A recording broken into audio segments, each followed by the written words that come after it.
মাস আগেও আমরা যদি জড়ো হইতাম, হামলা করা হইতো, রক্তচক্ষু, মামলা, নির্যাতন, নিপীড়ন, বাংলাদেশের ইতিহাসে, দুনিয়ার ইতিহাসে এইরকম নির্যাতন, নিপীড়ন, লুণ্ঠন দুনিয়ার ইতিহাসে বিরল ঘটনা। সেই জন্য 5 তারিখে যেটা ঘটছে এইটাও দুনিয়ার ইতিহাসে বিরল।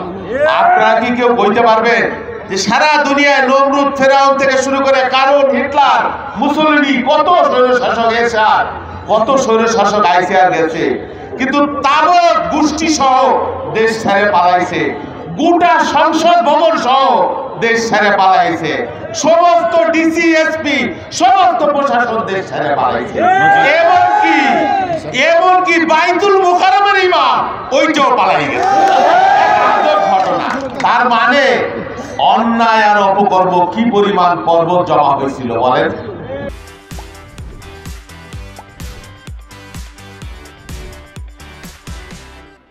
এত অন্যায় জমা হয়েছিল যে গোষ্ঠী সুদ্ধা সমস্ত দলবল সুদ্ধা পালাইছে।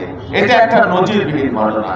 বাংলাদেশের কৃষক যদি বলে 1 বছর ফসল উৎপাদন করবে, মহামারী লাগিয়ে যাবে, দুর্ভিক্ষ লাগিয়ে দেবে, বাংলাদেশে কোনো ফুটানি চলবে না, অথচ আমার কৃষক সবচাইতে নির্যাতিত, উপেক্ষিত। কি তাই ঠিক বলছে কিনা?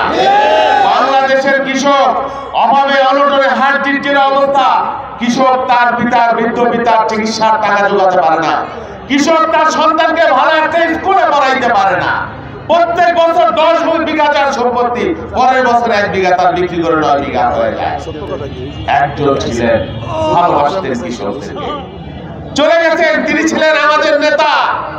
দুর্ভিক্ষ পীড়িত দেশ থেকে বাংলাদেশকে খাদ্য উৎপাদনে স্বয়ংসম্পূর্ণ করেছিলেন, পৃথিবীর বুকে মর্যাদার আসনে প্রতিষ্ঠিত করেছিলেন। তিনি হলেন আমার দলের প্রতিষ্ঠাতা, আমার কৃষক দল যার হাতে তৈরি হয়েছিলেন, তিনি ছিলেন শহীদ রাষ্ট্রপতি জিয়াউর রহমান। খাল কাটলেন নিজে হাতে, গ্রামে গ্রামে খাল কেটে সেচের ব্যবস্থা করলেন।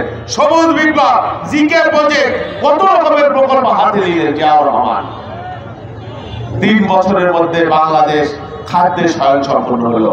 এবং 80 সালে, 72, 73 সালে যেখানে দুর্ভিক্ষে হাজার হাজার মানুষ মারা গেছে, জিয়াউর রহমানের 3.5 বছরের মধ্যে বাংলাদেশ ফুলে ফলে সুশোভিত হয়েছে, সংস্কৃতি সমৃদ্ধ হয়েছে।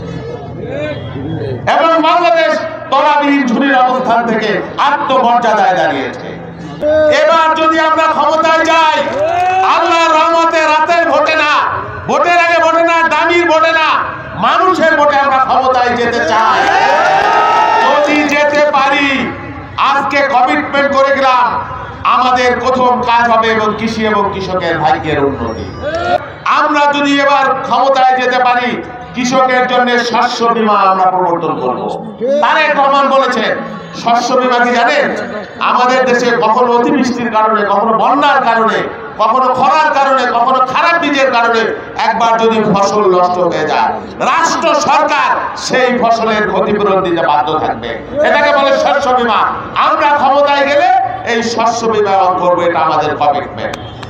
এবার যদি বিএনপি ক্ষমতায় যায়, মানুষের ভোটে বাংলাদেশের কৃষকদের মধ্যে কৃষি কার্ড বিতরণ করা হবে এবং সেই কার্ডের আওতায় কোন পরিমাণের জন্য কত কেজি সার লাগবে, বীজ লাগবে এবং কি পরিমাণ পানি লাগবে সেইগুলো গবেষণা করে সেই কাজ আমরা এবার শুরু করব ইনশাআল্লাহ। এবং বাংলাদেশের কৃষকের জন্য উন্নত প্রজাতির বীজের ব্যবস্থা আমরা করব। এটা আমাদের নেতার কমিটমেন্ট, এটা আমাদের দলের কমিটমেন্ট। আমরা সেই নেতার দল করি যিনি কথা বলে কথা রাখেন।